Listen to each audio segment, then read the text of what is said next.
한국 인터넷 커뮤니티에는 오랫동안 회자되며 많은 사람들에게 서늘한 공포를 안겨준 다양한 공포 썰들이 존재합니다. 오늘은 그런 이야기 중 하나를 길게 풀어보겠습니다. 어느 한적한 시골 마을에 은퇴 후 전원 생활을 꿈꾸며 이주해온 한 부부가 있었다. 부부는 서울에서 바쁘게 살다가 시골의 조용한 삶을 원해 작은 집과 넓은 정원 그리고 숲풀로 둘러싸인 한적한 장소에 정착하게 되었다. 마을 사람들은 시골에 새로 온 이방인에게 친절했지만 부부는 왠지 모르게 마을에서 가장 오래되고 낡은 그 집을 편치 않아 하는 눈치였다. 며칠 뒤 부부는 집 주변을 정리하며 구석구석을 살피다 낡은 창고에서 오래된 일기장을 발견하게 되었다. 일기장은 먼지가 가득 쌓여 있었고 오랜 세월이 흘렀는지 페이지도 누렇게 변색되어 있었다. 호기심이 발동한 부부는 일기장을 읽기 시작했다. 그것은 이 집에 예전에 살았던 한 소녀의 일기였다. 소녀의 일기에는 평범한 일상 이야기로 시작했지만 점점 이상한 내용들이 등장하기 시작했다. 소녀는 밤마다 정원에 있는 큰 나무 옆에 서 있는 어떤 여자를 보았다고 했다. 그녀는 항상 같은 시간에 나타나 소녀를 뚫어지게 바라보고 있었다. 두려움에 사로잡힌 소녀는 부모님에게 말했지만 부모님은 단순한 악몽일 뿐이라고 무시했다.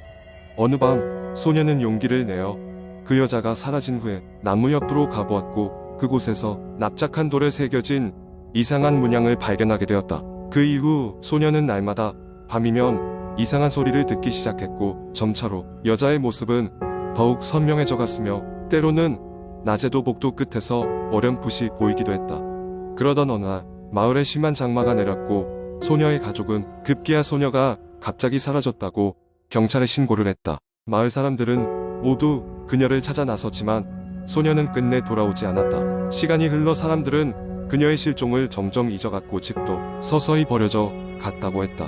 부부는 그 이야기에 섬뜩한 기분이 들어 일기장을 덮고는 창고에 돌려놓았다. 과연 그것은 단순한 망상일까? 아니면 정말 무언가 존재하는 것일까? 부부는 그날 밤에도 쉽게 잠을 이룰 수 없었다. 그리고 마침내 한밤중 부부는 정원에서 이상한 소리가 들리는 걸 깨달았다. 처음에는 바람 소리라 생각했지만 점점 귀를 기울여 보니 그것은 둔탁한 속삭임 같았다.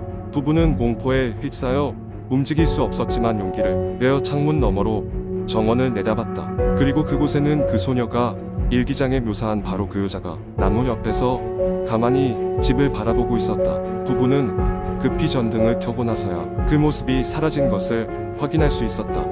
다음 날 아침 부부는 이 집에서 일어난 일에 대해 마을 사람들에게 물었지만 돌아오는 것은 묘한 침묵뿐이었다. 마을 주민 중에는 단지 낡고 오래된 집의 전설이라 치부하는 사람도 있었지만 누군가는 그 집에 살지 말라고 강력히 경고하는 이도 있었다.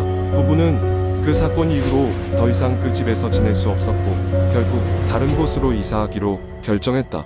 그들은 여전히 그날의 기억이 잊히지 않았고 가끔씩 그때의 공포가 악몽으로 되살아나곤 했다. 그 이후로도 그 집은 종종 사람들 사이에서 회자되었고 용감한 이들이 한밤중에 그 집 주변을 탐험하러 갔다가 어둠 속에서 갑자기 서늘한 기운을 느끼거나 이상한 소리를 듣는 경험을 하기도 했다. 마치 한때 그곳에 머물렀던 누군가가 아직도 벗어나지 못하고 서성이는 것처럼 집은 마을 입구에서도 멀지 않은 곳에 여전히 자리하고 있다. 하지만 지금도 그곳에 들어가기를 자처하는 사람은 거의 없다. 바람이 불어오면 여전히 나무가 부러지는 듯한 소리와 함께 으스스한 분위기가 감도는 그 집은 그렇게 사람들의 기억 속에 미스터리로 남아있다. 두 번째 이야기. 어느 여름밤 대학생인 민수는 방학을 맞아 오랜만에 할머니 댁을 방문하기로 했다. 할머니의 집은 시골 깊숙한 곳에 위치해 있어 민수는 어릴 적부터 그곳에서 여름 방학을 보내곤 했다. 한적한 마을과 넓은 논밭 그리고 늘 친근하게 인사하던 할머니의 웃음소리가 그리웠다. 도착한 날 민수는 할머니가 차려주신 저녁을 먹고 나서 마을을 산책하기로 했다. 해가 저물 무렵 마을은 고요히 조용해졌다. 찌르르 울리는 매미 소리와 저 멀리서 들려오는 개구리 소리가 전부였다. 민수는 익숙한 논길을 따라 걷기 시작했다. 걷다 보니 어느덧 마을 끝자락 오래된 폐가 도착했다. 어릴 적 친구들과 함께 이곳에서 술래잡기를 하곤 했던 기억이 떠올랐다. 그러나 이 집은 어렸어도 으스스하다고 느껴졌던 장소였다. 할머니는 늘 저 집 근처에는 가지 마라 고 당부하셨다. 이유를 물어보면 그저 안 좋다는 말만 되풀이하시곤 했다. 민수는 호기심에 이끌려 폐가 쪽으로 발걸음을 옮겼다. 문은 덜컥 열렸다. 먼지가 쌓인 집안엔 낡은 가구들이 어지럽게 놓여 있었다. 창문 사이로 어둑한 달빛이 들어와 기묘한 분위기를 자아냈다. 민수는 안으로 들어가 한 걸음씩 조심스레 움직였다. 그때였다. 갑자기 바람이 세차게 불더니 문이 쾅 하고 닫혔다. 깜짝 놀란 민수는 주위를 둘러보았다. 모든 것이 그대로였지만 묘한 기운이 느껴졌다. 민수는 가슴이 뛰는 것을 진정시키며 돌아가려 했다. 하지만 그의 눈앞에 익숙한 그러나 기이한 무언가가 말을 걸어왔다. 여기에 언니. 낮고도 깊은 목소리였다. 민수는 뒤도 돌아보지 않고 겁에 질려 문을 향해 달렸다. 문은 꽉 잠겨 열리지 않았다. 그는 강제로 당기고 밀어봤지만 소용이 없었다. 그 순간 민수의 등 뒤에서 차가운 기운이 서렸다. 마치 누군가 자신을 바라보고 있는 것 같았다. 그는 용기를 내어 뒤를 돌아보았다. 그곳에는 형체를 알 수 없는 어둠 속에서 어렴풋이 사람의 형상이 보였다. 그것은 바로 어릴 적 할머니와 함께 할로윈 놀이를 할 때 보았던 마을 뒤편에 있는 오래된 무덤의 사진 속 인물이 아닌가. 민수는 그 자리에서 굳어버렸다. 그 형체는 그를 쳐다보며 속삭였다. 돌아. 너의 시간이 아니다. 그 음성이 사라지자 문이 다시 열렸다. 민수는 뒤도 돌아보지 않고 불이 나게 달려나왔다. 밖으로 빠져나온 뒤에도 민수의 심장은 미친 듯이 뛰었고 숨은 턱끝까지 차올랐다. 그 길로 민수는 할머니 댁으로 돌아갔다. 할머니는 민수의 창백해진 얼굴을 보고 무슨 일이냐고 물으셨다. 민수는 폐가에서 있었던 일을 조심스럽게 말씀드렸다. 할머니는 놀라면서도 이해한 듯 고개를 끄덕이셨다. 그 집은 오래전 사건이 있었단다. 그 뒤로 저 집은 버려졌지. 마을 사람들은 그곳을 피했단다. 무슨 일이 있었는지 정확히 아는 이는 없지만 그곳에 다녀온 사람들은 하나같이 어떤 형체를 보았다고 하더구나. 그날 밤 민수는 쉽게 잠들지 못했다.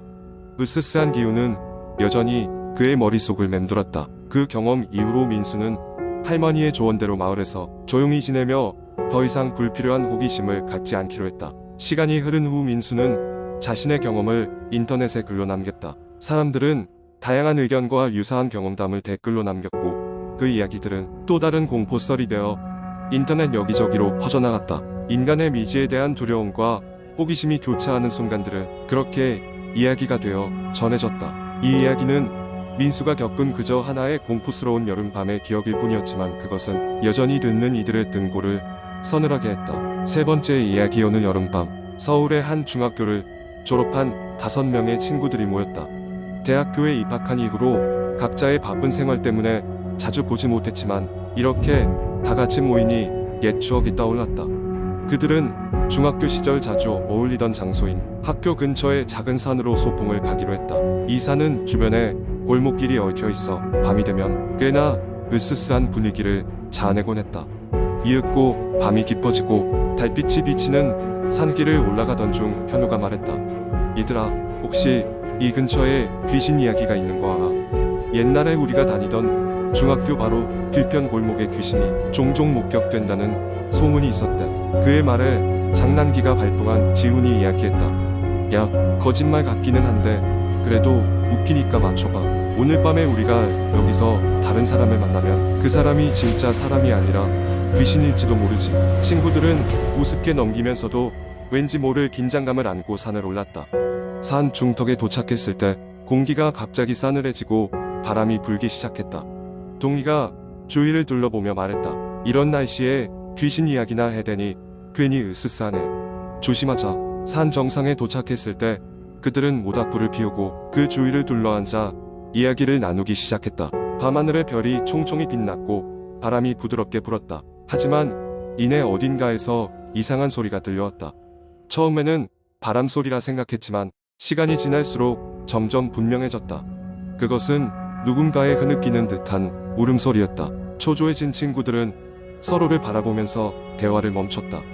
야, 듣지 않냐? 진짜로 누가 운 소리 같다. 수지가 말했다. 하지만 아무도 입을 뗄 수 없었다. 그 순간 나뭇가지가 부러지는 소리와 함께 어디선가 하얀 형체가 나타났다. 친구들은 숨죽인 채 그 모습을 바라봤다. 서서히 다가오는 형체는 올드 패션의 교복을 입고 있었다. 그들은 그 형체가 그저 일종의 장난이길 바랐지만 형체가 더 가까이 다가올수록 얼굴이 뚜렷이 보이게 되었다. 형체의 얼굴은 창백했고 눈은 공허했다. 친구들은 그 자리에서 얼어붙은 채 꼼짝할 수 없었다. 용기를 낸 현우가 큰 소리로 외쳤다. 너 누구야? 도대체 왜 우릴 따라오는 건데? 그러자 그 형체는 멈춰서며 낮은 목소리로 말했다. 나를 잊지 말아줘. 그 말과 함께 형체는 곧바로 밑걸음질을 치더니 안개 속으로 사라졌다. 간신히 정신을 차린 친구들은 그 자리를 급히 벗어났다. 뒤를 돌아보지 않고 도시로 내려왔다. 학교 뒷골목 이야기는 단순한 전설일 뿐임을 믿었던 그들이었지만 그날 밤 이후로 그들은 더 이상 그 산에 가지 않았다.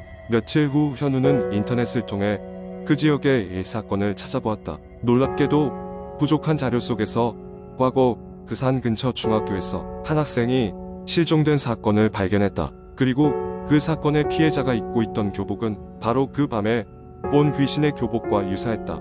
그 후로 그들은 그 이야기를 더 이상 입에 담지 않았다. 하지만 가끔 친구들끼리 모일 때면 그날 밤의 기억은 사라지지 않고 여전히 그들을 괴롭혔다. 달빛이 밝은 어느 여름밤 그 중 한 명이 마지막으로 중얼거렸다. 우리가 본 것은 정말 헛것이었을까 아니면 우리에게 무언가를 말하고 싶었던 걸까? 누군가 그 질문에 답할 수 있을지는 앞으로도 알 수 없다.